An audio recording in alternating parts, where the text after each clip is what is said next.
भूतले श्रीमते भक्ति वेदांत स्वामिनिति नामिने नमस्ते सरस्वती देवीं गौरवाणी प्रचारिणे निर्विशेष शून्यवादी पाश्चात्य देशतारिणे जय श्री कृष्ण चैतन्य प्रभु नित्यानंद श्री अद्वैत गदाधरा श्रीवासदि गौर भक्त वृंदा हरे कृष्णा कृष्ण कृष्ण हरे हरे हरे राम राम राम हरे हरे।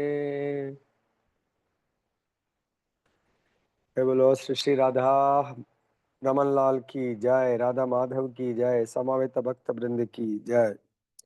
ఈరోజు మనం చర్చించబోయే అంశం ఏంటంటే మానవుడు దైవీ గుణాలను పాటించడం వల్ల ప్రయోజనం ఏంటి। సో ఫస్ట్ థింగ్, ఈ భగవంతుడు దైవీ గుణాల యొక్క 26 గుణాల యొక్క లిస్ట్ చెప్తున్నారు। ఇవి ఎవరెవరు ఏ విధంగా అనుసరించాలి అనే దానికి ఈ 3 శ్లోకాల్లో చెప్తున్నారు। భగవంతుడు సృష్టిని సృష్టించినప్పుడు జీవులందరినీ చాతుర్వర్ణ్యం మయా సిస్టం గుణ కర్మ విభాగశః। చాతుర్వర్ణ్యం అంటే 4 వర్ణాలు 4 ఆశ్రమాలుగా విభజించారు యావత్ మానవాళిని, మనుషులందరినీ కూడా। 4 వర్ణాలు ఏంటి? బ్రాహ్మణ, క్షత్రియ, వైశ్య, శూద్ర। 4 ఆశ్రమాలు బ్రహ్మచర్య, గృహస్థ, వానప్రస్థ, సన్యాస। ఈ 26 గుణాలను 4 ఆశ్రమాల వాళ్లకు 4 వర్ణాల వాళ్లకు భగవంతుడు డివైడ్ చేశారు। సో దాని గురించి చాలా అద్భుతంగా వివరణ ఇచ్చారు భగవంతుడు। సో దాని గురించి ఈరోజు ఒకవేళ మనం వింటే, ఇది వినడం వల్ల ఖచ్చితంగా భగవద్ధామానికి చాలా సులభంగా వెళ్ళగలుగుతారు। ఈ దైవీ గుణాలను ఎవరైతే నిత్యం ప్రాక్టీస్ చేస్తారో వాళ్ళు ఖచ్చితంగా ముక్తికి వాళ్ళు అర్హులవుతారు। సో ఇక్కడ భగవంతుడు ఈ 26 గుణాల గురించి శ్రీకృష్ణ భగవానుడు పలికెను। ఓ భరత వంశీయుడా,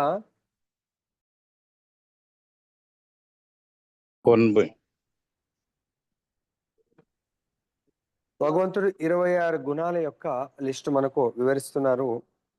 నిర్భయత్వము, స్వీయ స్థితి, పవిత్రీకరణ, ఆధ్యాత్మిక జ్ఞాన సాధన, దానము, ఆత్మ నిగ్రహము, యజ్ఞాచరణము, వేదాధ్యయనము, తపస్సు, సరళత్వము, అహింస, సత్యసంధత, క్రోధ రాహిత్యము, త్యాగము, శాంతి, తప్పులు పట్టడానికి విముఖత, సకల జీవుల పట్ల దయ, లోభరాహిత్యము, మృదుత్వము, సిగ్గు, దృఢ నిశ్చయము, తేజము, క్షమాగుణము, ధైర్యము, శుచిత్వము, ఈ విధంగా అసూయ రాహిత్యము, గౌరవవాంఛ లేకపోవడం అని ఈ అన్ని కూడా గుణాలను భగవంతుడు మనకు బోధిస్తా ఉన్నాడు। దీనికి భగవంతుడు ఇక్కడ ఈ 3 గుణాలు మన యొక్క ఈ భౌతిక ప్రపంచంలో త్రిగుణాలతో కూడుకుంది। అదేవిధంగా ఈ దేహము కూడా త్రిగుణాలతో కూడుకుంది। భగవంతుడు ఈ గుణాలను 2 రకాలుగా విభజించారు। ఒకటి దైవీ గుణాలు, ఇప్పుడు మనం చెప్పుకున్నవి దైవీ గుణాలు। 2 ఆసురీ గుణాలు। దైవీ గుణాలంటే భగవంతుడి యొక్క భక్తులు, భగవంతుడి యొక్క ప్రీత్యర్థం, భగవంతుడి ప్రాతినిధ్యం వహించే వాళ్ళు। ఆసురీ గుణాలు అంటే భగవంతుడికి వ్యతిరేకంగా ప్రవర్తించేవాళ్ళు। ఆసురీ గుణం ఏముంటాయి? గర్వము, పొగరు, అహంభావము, కోపము, పరుషత్వము, అజ్ఞానం, ఇవన్నీ కూడా ఆసురీ గుణాలు। సో ఈ విధంగా మనకు ఆసురీ గుణాలు మనని నీచ జాతుల్లోకి నెట్టివేస్తాయి। దైవీ గుణాలు మనకు ఉద్ధరించేట్టుగా చేయడం జరుగుతుంది। ఇక్కడ మనకు ఒక్కొక్కటి మనం డిస్కస్ చేద్దాం। అభిజాతస్య అనే పదానికి మనకు భగవంతుడు వివరణ ఇస్తున్నారు। దైవీ వాతావరణంలో సంతానాన్ని కరణము, వేద శాస్త్రాల్లో గర్భధారణ సంస్కారము। మొట్టమొదటిగా మన సృష్టి ఎక్కడ ప్రారంభమవుతుంది అంటే దైవీం అభిజాతస్య, మన గుణము పెళ్ళవుతుంది, పిల్లలు కాలేదు, కానీ పిల్లల్ని కనక ముందే మనము గర్భధాన సంస్కారము అంటే గర్భాన్ని ఒక మాతాజీ నేను గర్భాన్ని ఎందుకు దాల్చాలి అని ప్రశ్న వేసుకోవాలా? ఆ ప్రభుజీ మేము ఎప్పుడైనా కూడా స్త్రీ గర్భంలోకి ఒక ఆత్మ ఎంటర్ కావాలంటే పురుషుడి ద్వారా. మరి ఆ పురుషుడు నేను ఎటువంటి ఆత్మను ఆ నా యొక్క భార్య గర్భంలోకి ప్రవేశింప చేయాలి అనేది కేవలం ఈ దేహాలు 2 సుఖపడడానికి మైథున సుఖం కొరకు సుఖించి పిల్లల్ని కంటే మనకిక్కడ ఆచార్యులు చెప్తున్నారు. మానవులు కాకుండా వేరే జంతువులు 30 లక్షల జంతువులు కూడా మైథున సుఖాన్ని అనుభవించి పిల్లల్ని 4, 10, 15, 20 అలా ఎంతో మంది పిల్లల్ని కంటా ఉంటాయి. అవి వాటికి ఎటువంటి గర్భధాన సంస్కారంతో అవసరం లేదు. కానీ మానవులు అన్నప్పుడు కేవలం భగవంతుడి యొక్క భక్తుని కనడానికి మాత్రమే పెళ్లి చేసుకోవాలి. పెళ్లి చేసుకున్న తర్వాత సంతానం కూడా కృష్ణ భక్తి భావనలో ఉండేటువంటి సంతానాన్ని కనడానికి వాళ్ళు పెళ్లి చేసుకోవాలా, మైత్ర సుఖాన్ని అనుభవించాలి. దీనికి ఇంకా భగవంతుడు 4 వర్ణాలు 4 ఆశ్రమాలను గురించి వివరిస్తున్నారు. వర్ణాశ్రమ వ్యవస్థలో ముఖ్యంగా ఆశ్రమాల్లో సన్యాస ఆశ్రమము చాలా ఉత్తమమైనటువంటిది.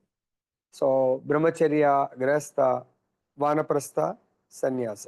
సో మనకు వర్ణాలలో బ్రాహ్మణ, క్షత్రియ, వైశ్య, శూద్ర. వర్ణాలలో వచ్చి బ్రాహ్మణుడు టాప్ మోస్ట్ అన్నట్టు. ఆశ్రమాలలో సన్యాసి చాలా టాప్ మోస్ట్ లో ఉంటారు. ఇక్కడ వర్ణాలలో తొందర లేదు, చక్కగా అర్థం చేసుకోండి. వర్ణాలు 4: బ్రాహ్మణులు, క్షత్రియులు, వైశ్యులు, శూద్రులు. ఈ 4 వర్ణాలే సొసైటీలో ఉంటాయి. ఇప్పుడు కుల వ్యవస్థగా మారిపోయింది. కానీ వేదాల ప్రకారం, శాస్త్ర ప్రకారం కుల వ్యవస్థ కాదు, మనకు వర్ణ వ్యవస్థ ఉంది. వర్ణ వ్యవస్థ కూడా మన గుణాలను బట్టి డివైడ్ చేయడం జరిగింది, విభజించడం జరిగింది. ఈ వర్ణ వ్యవస్థలో బ్రాహ్మణులు సొసైటీకి తల లాంటి వాళ్ళు. ఈ యొక్క హోల్ దేహానికి తల లేకపోతే లాభం లేదు. ఒక చెయ్యి లేకున్నా, 2 చెయ్యిలు లేకున్నా, 2 కాళ్ళు లేకుంటే కూడా ఓకే, కానీ తల లేకుంటే నాట్ ఓకే. తల నుంచే ఈ బాడీ మొత్తం ఇన్స్ట్రక్షన్స్ పొంది ఫంక్షన్ అవుతూ ఉంటుంది. అదేవిధంగా ఈ మొత్తం సొసైటీ అంతా కూడా బ్రాహ్మణ వ్యవస్థతోనే నడుస్తుంది. కాబట్టి ముగ్గురికి కూడా బ్రాహ్మణులను గురువు లాంటి వాళ్ళు అని చెప్తున్నారు. ఎందుకు? ఈ సొసైటీని నడిపించాలంటే వాళ్ళు శాస్త్రాలను పాఠన్ పఠిస్తారు, పఠింపజేస్తారు. అందుగురించి మీరు పూర్వకాలం రాజులందరికీ కూడా రాజగురువు ఉంటారు. ఈవెన్ రామచంద్రుడికి కూడా వాళ్ళ వంశంలో కులగురువు ఎవరు? వశిష్ఠుడు. వాళ్ళన్నిటికీ కూడా మంచి చెడు ప్రతిదానికి కూడా వశిష్ఠుడే దగ్గరుండి చూసుకునేవారు అన్నట్టు. కాబట్టి కానీ ఇక్కడ మళ్ళీ సన్యాసిని దేంతో పోలుస్తున్నారు? సన్యాసి 4 వర్ణాలు 4 ఆశ్రమాలు అందరికీ కూడా చాలా ఉత్తమమైనటువంటి స్థితిలో ఉంటారు. ఎందుకు? ఆ సన్యాసి యొక్క యోగ్యత ఏంటంటే నిర్భయత్వము, భయరాహిత్యము. సన్యాసి ఎవరికి కూడా భయపడవలసిన అవసరం లేదన్నట్టు. ఎందుకు? ఆయన దేని మీద కూడా ఆధారపడడు. కేవలము ఆయన భగవంతుడి యొక్క ఆశ్రయాన్ని పొందుతాడు. భగవంతుడి పైన ఆధారపడి జీవిస్తూ ఉంటాడు. భగవంతుని సేవ కొరకు జీవిస్తాడు. ఆయన భగవంతుడు కాకుండా ఏ ఇతర మానవుల పట్ల కానీ ఏ ఇతర జీవుల పట్ల ఆధారపడి జీవించడు. అతను ఏంటంటే సన్యాసి అంటేనే తనకున్నటువంటి భౌతిక బంధనాలన్నిటిని కూడా తెంచివేసుకొని కేవలం భగవంతుడితో బంధనాన్ని పెంచుకొని ఆ భగవంతుడి పైన మాత్రమే ఆధారపడి జీవిస్తాడు. సన్యాసి ఎప్పుడు కూడా తను ఒంటరి జీవితము అని ఫీల్ కాడు. సన్యాసి ఎప్పుడు కూడా తనతో పాటు భగవంతుడు నిత్య సహచరి. ఎందుకు? తన లోపలనే పరమాత్మ రూపంలో ఉంటాడు. ప్లస్ తను ఎక్కడికి వెళ్తే అక్కడ భగవంతుడు తనతోటి బాటే వస్తాడని విశ్వసిస్తాడు. ఏ విధంగా? భగవంతుడి నామాన్ని జపిస్తాడు, భగవంతుడి కథామృతం జపిస్తాడు, భగవంతుడి యొక్క శాస్త్రాలని మాత్రమే క్యారీ చేస్తూ ఉంటాడు. కాబట్టి ఆ సన్యాసాశ్రమంలో ఉన్నటువంటి వ్యక్తి యొక్క మానసిక స్థితి చాలా అత్యంత ఉన్నతంగా ఉంటుంది. అతను ఎప్పుడు కూడా అభయం భగవంతుడు అభయ చరణార విందుడు. కాబట్టి ఆ అభయ చరణాల ఆశ్రయాన్ని తీసుకొని ఇతరులకు కూడా భయరాహిత్యాన్ని చేస్తాడు సన్యాసి. అభయ ప్రదాత, అభయాన్ని ప్రసాదించడం జరుగుతుంది. కాబట్టి సన్యాసి ఏం చేస్తాడు? తన జీవితాన్ని పవిత్రీకరించుకుంటాడు. తర్వాత ఇతరుల జీవితాలను కూడా పవిత్రీకరిస్తూ ఉంటాడు. సో ఆయన ముఖ్యంగా ఎవరితో కూడా భౌతిక సంబంధాలను పెట్టుకోడు. అందులో స్త్రీలతో అస్సలు సంబంధము పెట్టుకోడు. ఎందుకు? ఇది చైతన్య మహాప్రభు స్వయం భగవంతుడే అయినా ఆయన గృహస్థ ఆశ్రమంలో ఉన్నప్పుడు కూడా సో భగవద్గీత భాగవతాన్ని పాటిస్తూ అందరికి ప్రచారం చేస్తూ ఉంటాడు. కానీ ఆ ప్రచారం చేస్తూ ఉంటే చాలా మంది నమాం దుష్కృతినో మూఢ అందరు కూడా కృష్ణుని కూడా అవతరించినప్పుడు మానవ రూపంగా ఎలా అయితే అపహాస్యం చేస్తారో చైతన్య మహాప్రభుని చూసి కూడా జోకులు చేస్తూ ఉంటారు, పట్టించుకోరు. అప్పుడు చైతన్య మహాప్రభు సన్యాస దీక్ష చాలా 24 yearsకే సన్యాస ఆశ్రమాన్ని స్వీకరిస్తాడు. అప్పుడు ఆశ్రమంలో ఎలా ఉండాలి ఆదర్శంగా చూపిస్తాడు. అంటే పరస్త్రీ, అంటే ఇంకా పరస్త్రీ ఏంది, ఆయనకు స్త్రీలతో సంబంధం ఉండదు. కాబట్టి ఏకాంతంలో ఏ స్త్రీతో కూడా మాట్లాడేవాడు కాదు. అందరి ముందు కూడా స్త్రీలతో చాలా దూరంగా డిస్టెన్స్ మెయింటైన్ చేసేవాడు. అంతేకాకుండా ధనవంతులతో కూడా చాలా దూరంగా ఉండేవాడు, రాజులతో చాలా దూరంగా ఉండేవాడు చైతన్య మహాప్రభు. ఒకసారి చిన్న లీల కూడా చెప్తున్నాను. తన యొక్క క్లోజ్ అనుయాయుల్లో చోటా హరిదాస్ ఠాకూర్ గంధర్వ సింగర్ అన్నాడు, చాలా అద్భుతంగా పాడుతూ ఉంటాడు. ఆయన చైతన్య మహాప్రభు యొక్క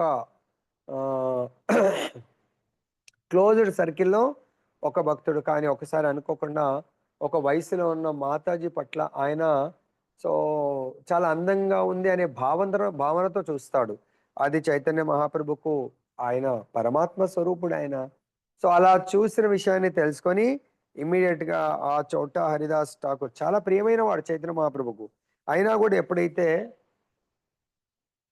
గొప్ప కీర్తనీయుడు అన్నట్టు, అటువంటి వాడిని కూడా చైతన్య మహాప్రభు త్యజించి వేస్తాడు. ఇంకా నువ్వు నాకు అవసరం లేదు, నీ ముఖం నాకు చూపించవలసిన అవసరం లేదు అని ఆయనని త్యజించడం జరుగుతుంది. అప్పుడు ఆ చోటా హరిదాస్ ఠాకూర్ చాలా బాధపడి ఆయన ఇంకా తన జీవితాన్ని వదిలేస్తాడు. ఆత్మహత్య చేసుకోవడం మంచిది అని చెప్పేసి ఆయన చైతన్య మహాప్రభు కూడా చెప్తాడు అన్నట్టు. అటువంటి కోరికలు అటువంటివి ఉండకూడదు భక్తి పురోగతి కొరకు. ఇదే విషయాన్ని భక్తి సిద్ధాంత సరస్వతి ఠాకూర్ వారు కూడా ఒకసారి ఇలా ప్రవచనం ఇస్తూ ఉంటే, తన శిష్యుడి యొక్క భార్య చాలా చిన్న ఏజ్, మనవడి ఏజ్ ఉంటుంది. ఆమె వచ్చి పర్సనల్గా గురువు గారు నేను మిమ్మల్ని పర్సనల్గా ఏకాంతంలో కలవాలనుకుంటున్నాను అని రిక్వెస్ట్ చేస్తుంది. సో అప్పుడు గురువు గారు అంటే, లేదు, చాలా ఓల్డ్ ఏజ్ అప్పటికే, లేదు నేను అలా ఏ స్త్రీతో కూడా ఒంటరిగా కలవను నేను, ఇది సన్యాస ఆశ్రమం యొక్క ధర్మము, చైతన్య మహాప్రభు యొక్క ఆదేశము, నువ్వు నన్ను కలవాలంటే మీ హస్బెండ్ని తీసుకొని రా, ఏదైనా కూడా చర్చించండి అని చెప్తాడు. ఇది సన్యాస ఆశ్రమం యొక్క ధర్మము. దాని తర్వాత ఇంకా సన్యాసులు ఏ విధంగా, అసలు సన్యాస దీక్ష ఎందుకు తీసుకోవాలి, ఎవరు తీసుకోవాలి, వాళ్ళ యొక్క విధి విధానాలు చెప్తున్నారు. ఇది వినండి. చాలా మంది సన్యాసులు అంటే సో వాళ్ళు ఎలా ఉండాలని మనకు ఐడియా ఉండాలి. ఎటువంటి వారు సన్యాసి, నిజమైన సన్యాసి, ఎటువంటి వారికి మనం శరణాగతి పొందాలా, ఎటువంటి సన్యాసికి మనం శరణాగతి పొందాలనేది దీంట్లో చక్కగా, అంటే ఈవెన్ గురువు యొక్క క్వాలిఫికేషన్స్ ఉన్నాయి, సన్యాసి యొక్క క్వాలిఫికేషన్స్ కూడా ఉన్నాయి. ఎవరు పడితే వాళ్ళు రెడ్ బట్టలు వేసుకొని నేను సన్యాసిని అని చెప్పేసి చెప్తే, అరే గురువు గారు అని చెప్పేసి ఆ సన్యాసి కూడా పోతా ఉంటే ఆయన బావిలో మునిగిపోతాడు, మనల్ని కూడా ముంచేస్తాడు. కానీ ఇక్కడ క్వాలిఫికేషన్ ఉందా లేదా చూడండి. ఎటువంటి క్వాలిఫికేషను? ఫస్ట్ థింగ్ స్త్రీలకు దూరం ఉండాలా, జనం ధనం సుందరి వీళ్ళందరికీ దూరంగా ఉండాలా. తర్వాత ఏకాంత ప్రదేశం, ఎక్కువ మటుకు పేరు ప్రతిష్ట కొరకు సన్యాసులు ప్రయత్నం చేయకూడదు. ఓకే, భగవత్ ప్రచారం చేస్తే అది వస్తే కూడా భగవంతుడికి వదిలేయాలి. So that credit goes to, అందుగురించి మనం మన దాంట్లో భగవంతుని జయ ధ్వనిలో ఒక లాస్ట్కి చెప్తాం, ఏమంటాం, ఆ వచ్చినటువంటి జనాలు రావడానికి కారణం నేను పిలిచాను ప్రభు 10 మందిని, నేను 20 మందిని పిలిచాను, లేకుంటే నేను జూమ్లో 50 మందిని జాయిన్ చేశాను, మనది కాదండి. ఆల్ గ్లోరీస్ టు, ఏమంటాం మనం, అసెంబుల్ డ్యూటీస్ Hare Krishna, all glories to Hare Krishna, all glories to అంటే భగవంతుడికి Hare Krishna, all glories to Hare Krishna, లాస్ట్కు all glories to guru and Gauranga అని చెప్తాం. అంటే గురువుకు చైతన్య మహాప్రభుకు ఆ క్రెడిట్ ఇస్తామన్నట్టు. మనం అది పలుకుతున్నాం కానీ ఆ క్రెడిట్ మనం ఇవ్వలేకపోతున్నాం. ఎందుకు? సో మనకు ఆ లోపల ఆ థాట్ ప్రాసెస్ ఉంటది. నేను 10 మందిని జాయిన్ చేశాను. నేను 20 మందిని తీసుకొచ్చాను. మరి 20 మందిని తీసుకొచ్చినటువంటి నాకు ఈక్వల్ అంత స్టేటస్ ఇవ్వాలా? అంత మర్యాద ఇవ్వాలా? అంత గౌరవం ఇది మన స్థితి అన్నట్టు. అంటే మనమెవరమండి తీసుకురావడానికి? ఆహ్, ఆ యొక్క జీవులొస్తున్నారు. మనకంటే ఉత్తమ భక్తులు వాళ్ళొచ్చినోళ్ళు.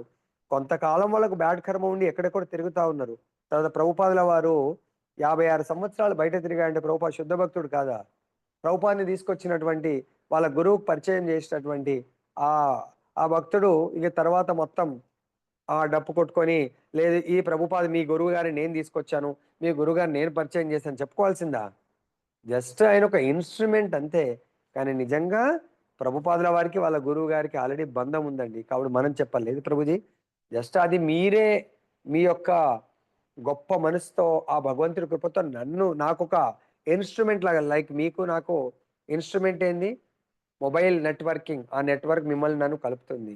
మీ మొబైల్‌ని, నా మొబైల్‌ని, మిమ్మల్ని నన్ను మొబైల్ ద్వారా.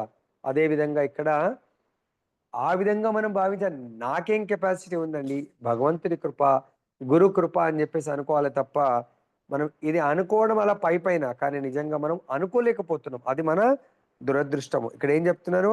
అంటే జ్ఞాన సాధనలో నెలకొనడము. ఆధ్యాత్మిక ప్రగతితో కూడిన నిజమైన జీవితం గురించి మర్చిపోయిన గృహస్థులకు, ఇతరులకు జ్ఞానాన్ని పంచడం కొరకే సన్యాస జీవితము ఉద్దేశింపబడింది. సన్యాసి అన్నప్పుడు ఆయన ఒక దగ్గర కూర్చుండి హాయిగా టెంపుల్‌లో కూర్చుండి టెంపుల్ డొనేషన్ వస్తే అది వస్తే ఇంకా హాయిగా తినుకుంటా కూర్చోవడానికి కాదు ఇక్కడ చెప్తుందేంటి? గృహస్థులకు, ఇతరులకు జ్ఞానాన్ని పంచడమే సన్యాసి జీవితము ఉద్దేశింపబడింది. సన్యాసి తన జీవిక కొరకు ఇంటింటికి వెళ్లి భిక్షమెత్తాలి.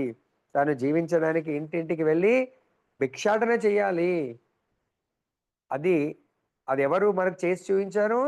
చైతన్య మహాప్రభు చేసి చూయించారు. రూప గోస్వామి, సనాతన గోస్వాములు, మన 6 గోస్వాములు చేసి ఆ విషయాన్ని మనకు ఆదర్శంగా నిలవడం జరిగింది. కానీ దాని ఉద్దేశ్యం అతడు సన్యాసి బిచ్చగాడని మనం భావించకూడదు. ఎందుకైనా అలా వెళ్తా ఉంటాడు? దివ్యంగా నెలకొన్న వ్యక్తి యొక్క ఒకానొక గుణమే వినమ్రత. కేవలం వినమ్ర భావంతోనే సన్యాసి ఇంటింటికి వెళ్తాడు. అది నిజానికి భిక్షమెత్తడానికి కాకుండా గృహస్థులను కలుసుకొని వారికి కృష్ణ భక్తిని బోధించడానికి అయి ఉంటుంది. ఇదే సన్యాసి కార్యము.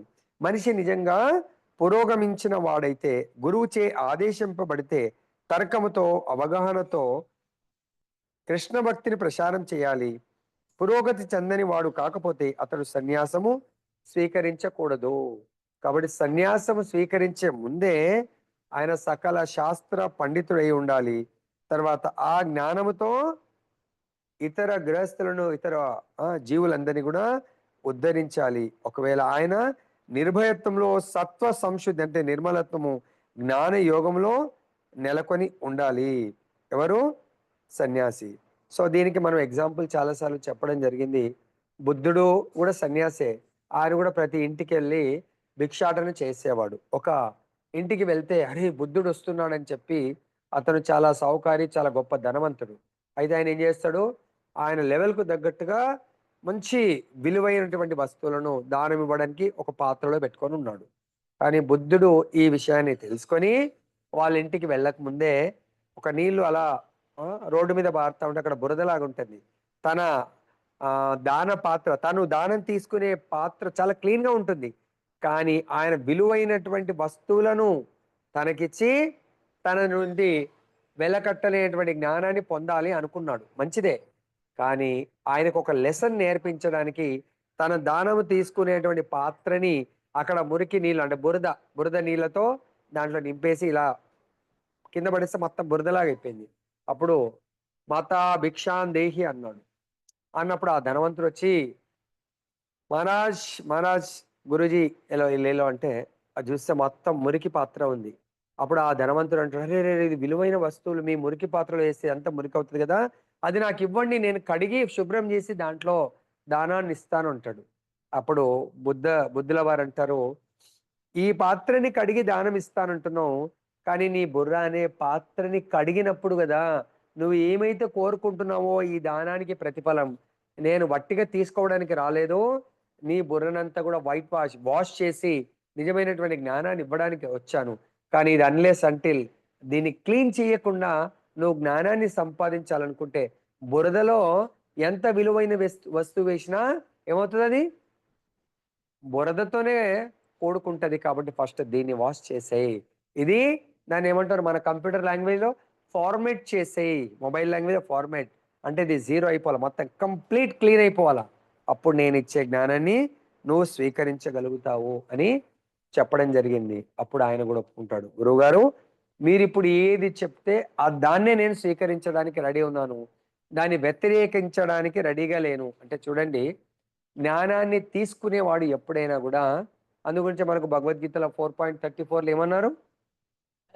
తద్విద్ధి ప్రణిపాతేన పరిప్రశ్నేన సేవయాం ఉపదేక్షంతి తే జ్ఞానం జ్ఞానినస్తత్వదర్శిన. సో మనము భగవంతుడి యొక్క జ్ఞానాన్ని యాజ్ ఇట్ ఈస్ గా స్వీకరించాలి అనుకుంటే గురువు గారిని వినమ్రతతో మనము ఆశ్రయించి గురువు గారిని సేవిస్తూ అప్పుడు సమయానుకూలంగా గురువు గారు మంచి ఆ సేవతో ప్రసన్నమైనప్పుడు ప్రశ్నలు అడగాలి. తత్వం గురించి ప్రశ్నలు అడగాలి.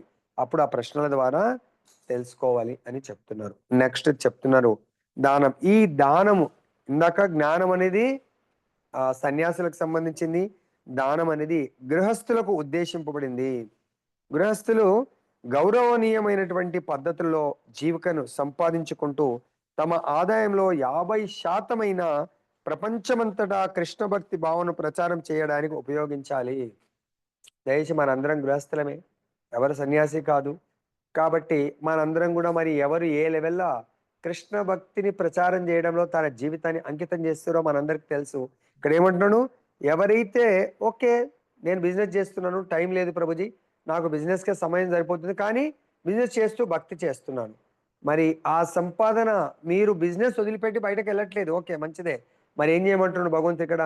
మీ సంపాదనలో 50% అంటున్నాడు.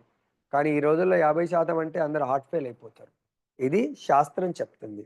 పోనీ 50% లేదు, ఒక వాలంటీర్గా మనం ఎంత పర్సెంట్, లైక్ ఎట్లయితే వర్షాకాలంలో పైనుంచి చాలా వరద వస్తుంది అనుకోండి, అన్లెస్ అంటిల్ గేట్లు ఎత్తేయకపోతే మొత్తం వానకట్ట తెగిపోతుంది. అలానే మన సంపాదన లక్ష్మి వస్తూ ఉంటే దయచేసి ఆ లక్ష్మీపతి సేవ కొరకు ఉపయోగించండి. అందు గురించి ఇక్కడ ఏమంటున్నాడు, కృష్ణ భక్తి భావన ప్రచారం చేయడానికి ఉపయోగించండి. ఎవరైతే భగవంతుని ఇతరులందరికీ కూడా పంచుతున్నారో, భగవద్ జ్ఞానాన్ని పంచుతున్నారో, without any doubt you can contribute and you can do service. Okay, ఈ విధంగా గృహస్థుడు ఆ రకంగా నెలకొన్ని సంఘాలకు దానం ఇవ్వాలి. దానము పాత్రుడైన వానికి ఇవ్వాలి. తర్వాత చెప్పబడినట్లు దానము అనేక రకాలుగా, అంటే సత్వ రజ తమో గుణ దానాలుగా ఉన్నది. శాస్త్రాల్లో ఉపదేశింపబడినట్టు దానము సత్వగుణములోనే ఉండాలి. రజస్తమో గుణ దానాలు ఉపదేశింపబడలేదు. ఎందుకంటే అదంతా కేవలం డబ్బు వృధాయే.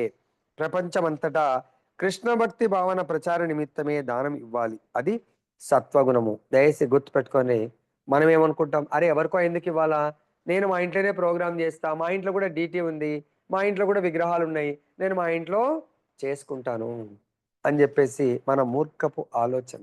అలా అనుకుంటే ప్రభుపాద్ బృందావనంలో ఉన్నాడు, బృందావనంలో పాపం రాధా దామోదర్ మందిరంలో ఉన్నాడు, ఆ మందిరం వాళ్ళే పాపం ప్రభుపాద్కు రూమ్ ఇచ్చారు, కిచెన్ ఇచ్చారు, ప్రచారం చేస్తున్నారు. స్వామీజీ మీరు ఇక్కడే చేయండి, మీకు భోజనము రూమ్ ఇస్తాం కదా, మీరు ప్రచారంలో ఇక్కడ చేయండి, వచ్చిన ధనాన్ని మాకే ఇవ్వండి.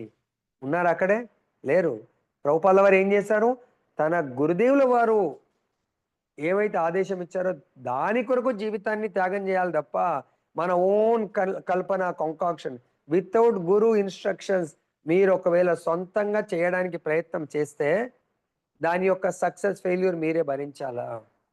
ప్రభుపాదుల వారు అనుకోవచ్చు కదా, అప్పుడు చెప్పింది ఎప్పుడో 40 ఏళ్ల కింద, అప్పుడు నేను యంగ్లో ఉండే కాబట్టి ఓకే ఇప్పుడు ఓల్డ్ ఏజ్ అయిపోయాను, ఇప్పుడు నా వల్ల ఎక్కడవుతుంది అని అనలేదు. దయచేసి 69వ సంవత్సరంలో కూడా ప్రభుపాద అమెరికాకు అప్పుడు ఫ్లైట్లో కూడా కాదు, సో కార్గో షిప్లో వెళ్ళారు. మరి మనమైతే మొత్తం ఓవరాల్గా హైదరాబాద్ని సెంటర్గా చేసుకుంటే మొత్తం మన స్టేట్ ఎంత ఉంటుందండి, హార్డ్లీ 500 కిలోమీటర్స్ ఉంటుందేమో. మన గుంటూరు వాళ్ళు పాపం అంత దూరంకి వెళ్ళి హైదరాబాద్ సెంటర్లో ప్రోగ్రామ్ పెడుతున్నప్పుడు పరిగెత్తుకుంటూ వచ్చారు. So that is the real Krishna conscious ప్రచారం అని మనము భావించవచ్చు. అర్థమైందా? ఎందుకంటే ప్రభుపాదుల వారు అమెరికాలో స్టార్ట్ చేశారు, లండన్లో కూడా స్టార్ట్ చేయాల. మరి ఎలా స్టార్ట్ చేయడం అంటే, ప్రభుపాద్ కృష్ణుడు కదా 16,108 మందిలాగా డివైడ్ అయిపోతారా? లేదు. ప్రభుపాద్ దగ్గరికి వచ్చినటువంటి కొంతమంది శిష్యుల్లో ఒక ఇద్దరు శిష్యుల్ని, ఆరు ముగ్గురు శిష్యుల్ని లండన్ పంపించారు. మీరు అక్కడ వెళ్ళి ప్రచారం చేయండి, అక్కడ ఏదైనా రెంట్ తీసుకోండి, తర్వాత నేను వస్తాను. మీరెందుకు ప్రభుపాద్, మీరు అవసరం లేదు, మీరు ఇక్కడే ఉండండి, మేమే చేసుకుంటాము అన్నారా వాళ్ళు? అనలేదు.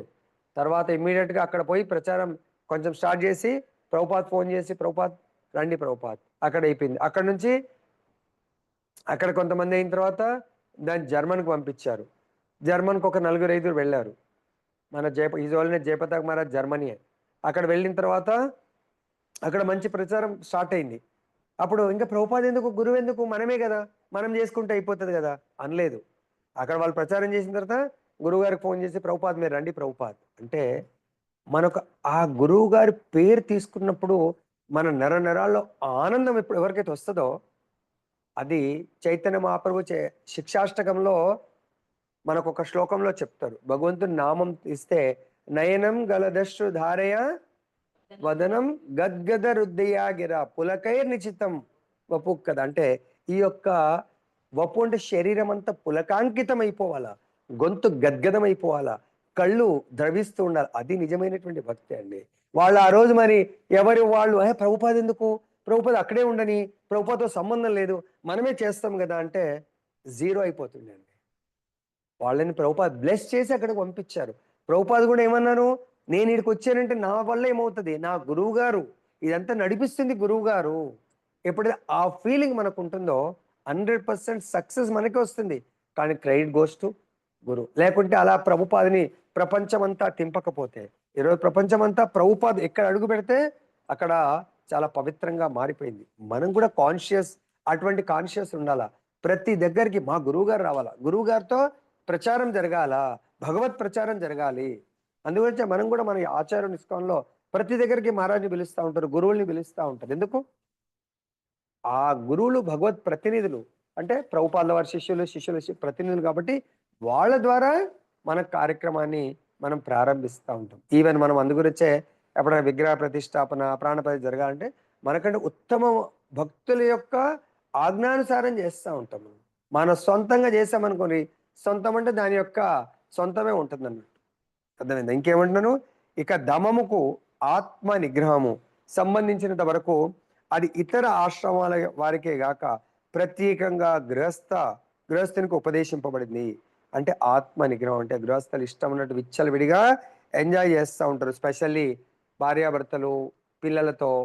తర్వాత ఇక్కడ ముఖ్యంగా చెప్తున్నారు, మైథున సుఖాన్ని ఇష్టం వచ్చినట్టు జరపద్దు, దాన్ని కంట్రోల్ చేయాలి. కేవలము సంతానం కొరకు మాత్రమే మైథున సుఖాన్ని వాళ్ళు చేయాలి, అదర్వైజ్ అది చేయకూడదు. కాబట్టి ఆత్మ నిగ్రహము అని చెప్తున్నాను. నెక్స్ట్ యజ్ఞము, ఇది కూడా ఆత్మ నిగ్రహం గృహస్థులకు, దానము గృహస్థులకు, తర్వాత యజ్ఞము గృహస్థులకు.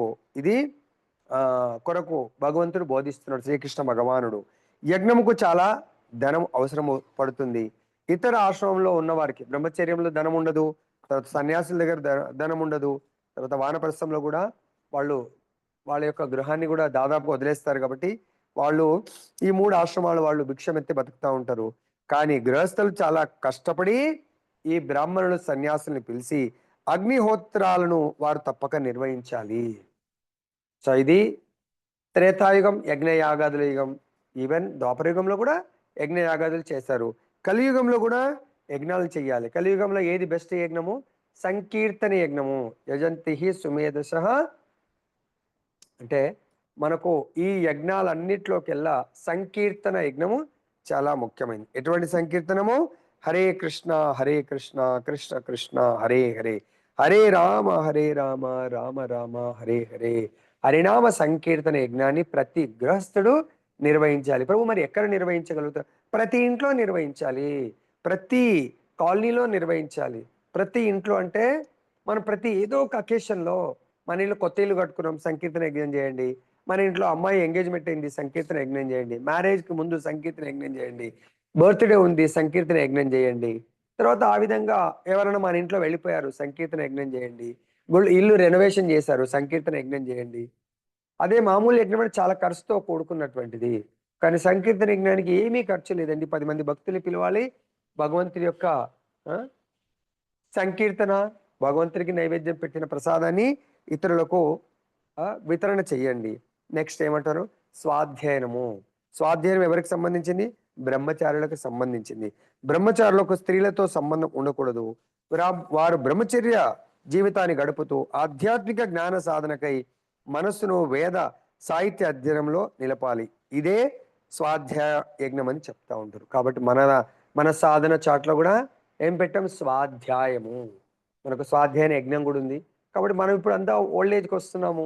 ఇప్పుడు మనకు ఎన్నో పనులు ఉంటాయి. ఆ పనుల్లో మళ్ళీ స్వాధ్యాయనం చేయాలంటే కూడా సమయం దొరకలేదు. అదే బ్రహ్మచారిణులు అమ్మాయిలు కానీ అబ్బాయిలు పెళ్లి కాకముందు వాళ్ళ అకాడమిక్స్తో పాటు ఈ భగవంతుడి భగవద్గీత భాగవతాన్ని మిగతా శాస్త్రాలను ఖచ్చితంగా కొంత టైం పెట్టుకొని పఠనము చెయ్యాలి.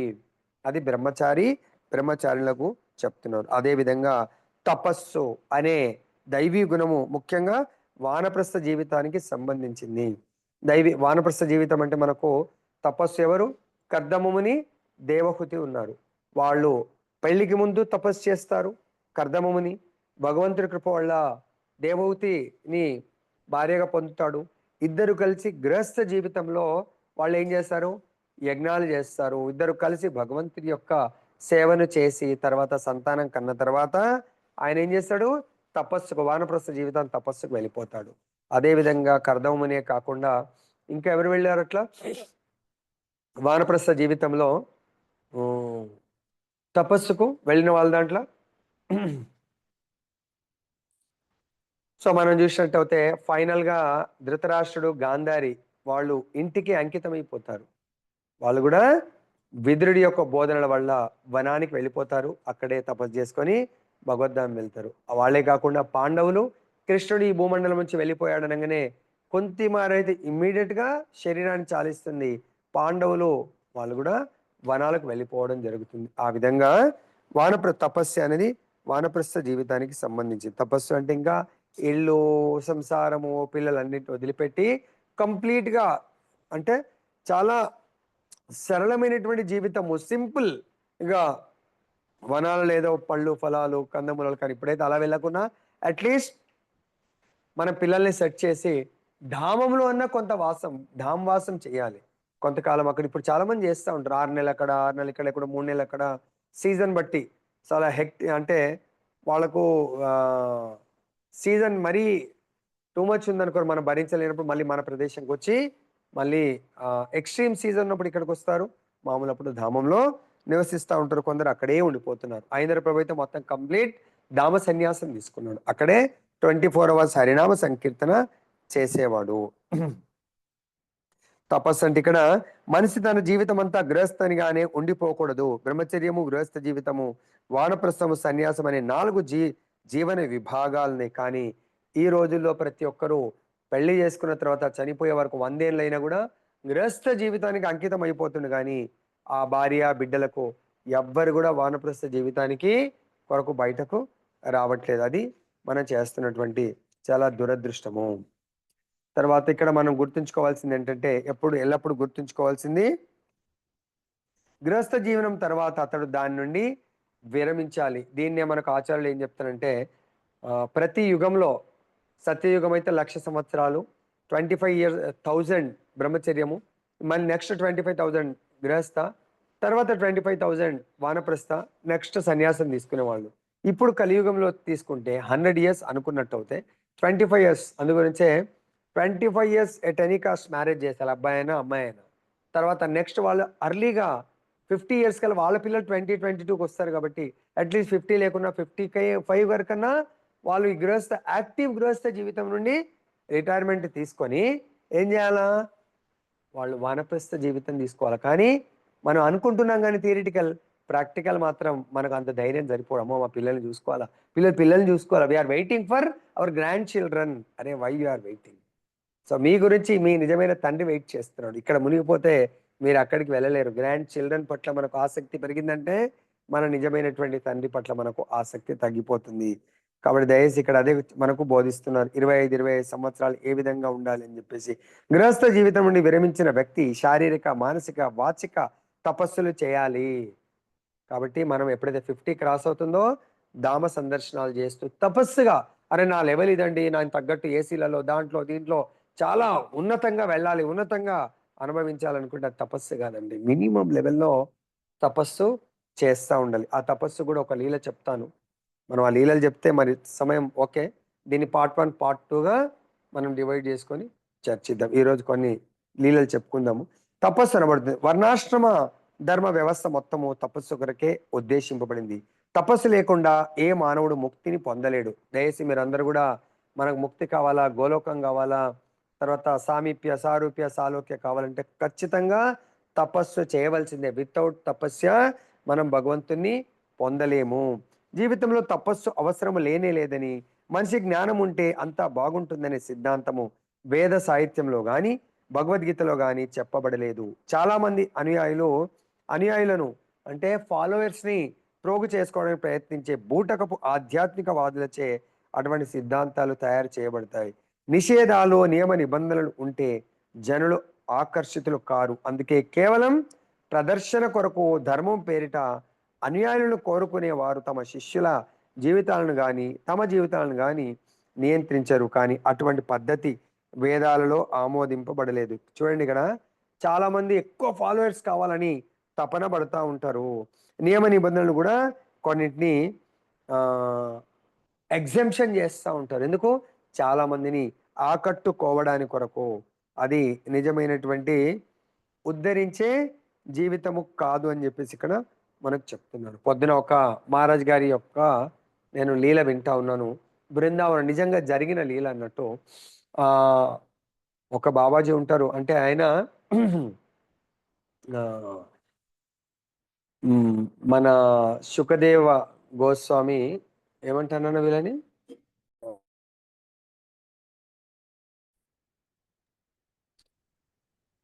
సో ఇక్కడ సుఖదేవ గోస్వామి ఎలా అయితే అవధూత శిరోమణి అంటే వాళ్ళు ఒంటి మీద కూడా వాళ్ళు ఎటువంటి చిహ్నాలు కూడా ఉండే, ఇంకా వాళ్ళు అసలు ఏం పట్టించుకోరు. ఈవెన్ తిలకం కూడా ఉండదు సుఖదేవ గోస్వామికి, కంటిమాల ఉండదు. వాళ్ళు ఇంకా కంప్లీట్ గా వాళ్ళ లెవెల్ వేరే అన్నట్టు, పరమహంస లెవెల్ లాగా ఉంటుంది. అటువంటి బాబాజీ ఒక అతను ఉంటాడంట బృందావనంలో. ఆయన ఎప్పుడు కూడా బృందావన్ రజ్ పూసుకొని వెంటకలు పెద్ద పెద్ద జడలు, చూస్తే దాదాపు మామూలుగా చూస్తే కొంచెం పిచ్చోడేమో అన్నట్టు ఉంటాడు అన్నట్టు. ఒక చిన్న కుటీరంలో ఉంటాడంట. ఒక మహారాజు, ఆయన చాలా ఫేమస్, ఆయన యూట్యూబ్లో ఇప్పుడు చాలా లెక్చర్స్ ఇస్తూ ఉంటాడు. అయితే బృందావన్ పరిక్రమ చేస్తూ చేస్తూ, అంటే బృందావన్ పరిక్రమ కానీ గోవర్ధన పరిక్రమ ఎలా చేయాలంటే ప్రతి ఆశ్రమంలో ఉత్తమ సంత్ సాధువుల్ని కలుస్తూ వాళ్ళతో వాళ్ళ యొక్క ఆశీర్వాదం తీసుకుంటూ పరిక్రమ చేయాలి. అదే మనం ఎలా చేస్తాం? ప్రభుజీ ఫాస్ట్గా గంటన్నరలో చేసేయాలి, దాన్ని ఏదో రన్నింగ్ చేసుకుంటూ ఊరికి. మన పరిక్రమ అదే అన్నట్టు. కానీ ఆ మహారాజు గారు మామూలుగా 2 గంటలు చేయొచ్చు, ఆ మహారాజు 4 గంటలు పడుతుందంట. వేరే వాళ్ళని అంటారే మహారాజ్ మీతో చేస్తే చాలా అవర్స్ అవుతుంది, మీరు ప్రతి ఒక్కళ్ళు పలకరిస్తారు, ప్రతి ఒక్కరిని చేస్తారండి. మరి అదే నిజమైన పరిక్రమ చేసే విధానం. ప్రతి ఒక్కళ్ళు ఆశీస్సులు తీసుకోవాలి బృందావనంలో. అయితే ఆ బాబాజీ దగ్గర అప్పటికే రాత్రి 10 అయిందంట. వీళ్ళందరూ నడవండి మనం వెళ్ళిపోదాం, చాలా లేట్ అయింది. లేదు, ఈ ఒక్క బాబాజీని కలిసి మనం వెళ్దామంటే ఆ బాబాజీ దగ్గర వెళ్తే ఆయన చాలా భాషలు మాట్లాడుతూ ఉంటాడంట. ఆయన ఎప్పుడు ఏ భాష మాట్లాడితే బెంగాలీ, ఒరియా, ఇంగ్లీష్ అండ్ హిందీ, చాలా భాషలు మాట్లాడతారు. వీళ్ళు వెళ్ళినప్పుడు ఒరియాలో మాట్లాడుతూ ఉంటే వీళ్ళకేం అర్థం కాలేదంట. అర్థం కాక ఈ మహారాజ్ గారు, బాబాజీ మీరు మాకు అర్థమయ్యే భాషలో అట్లీస్ట్ ఒక్క నిమిషమన్నా కొంచెం మీ సందేశం ఇవ్వండి అంటే, అప్పుడు ఆయన అంటాడంట, నేను మీతో ఇప్పుడు మాట్లాడదలుచుకోలేదు, మీకు సందేశం ఇవ్వదలుచుకోలేదు. ఎందుకంటే ఎవరైతే మీరు వచ్చింది నా నుంచి సందేశం వినడానికి రాలేదు. వినాలి అనుకునేవాడు సంపూర్ణంగా అన్నిటిని వదిలేసి శుద్ధ భక్తుల దగ్గర దివ్యమైనటువంటి సందేశం వినడానికి స్పెషల్గా టైం కేటాయించి రావాలా. మీ భక్తులకు అసలే ఇంట్రెస్ట్ లేదు, నీ ఫాలోవర్స్కు. వాళ్ళు ఎప్పుడెప్పుడు రన్నింగ్ చేసుకుంటూ వెళ్ళిపోదామా తొందరలో ఉన్నారు. నువ్వు కూడా ఏంటంటే ఏదో మొక్కుబడికి వచ్చావు. ఇలా వస్తే నేను నీకేమీ చెప్పలేను. నెక్స్ట్ టైం ఒకవేళ నువ్వు వస్తే కేవలము నా దగ్గర భగవత్ కథామృతం వినడానికి కొరకే రా, అప్పుడు చెప్తాను అన్నాడంట. సరే బాబాజీ అని చెప్పేసి ఆయన దగ్గర సెలవు తీసుకొని మళ్ళీ ఓ 4, 5 రోజుల తర్వాత స్పెషల్‌గా ఇంకా ఆయన కేవలం ఆ మహారాజ్ దగ్గరికే వెళ్ళిండంట. మహారాజ్ దగ్గరికి వెళ్ళి, "మహారాజ్, నేను మీ నుంచి, మీ ముఖారవిందం నుంచి భగవంతుడి గురించి" ఆయన తెలుసు. ఆయన విన్నాడంట వాళ్ళ గురువు దగ్గర.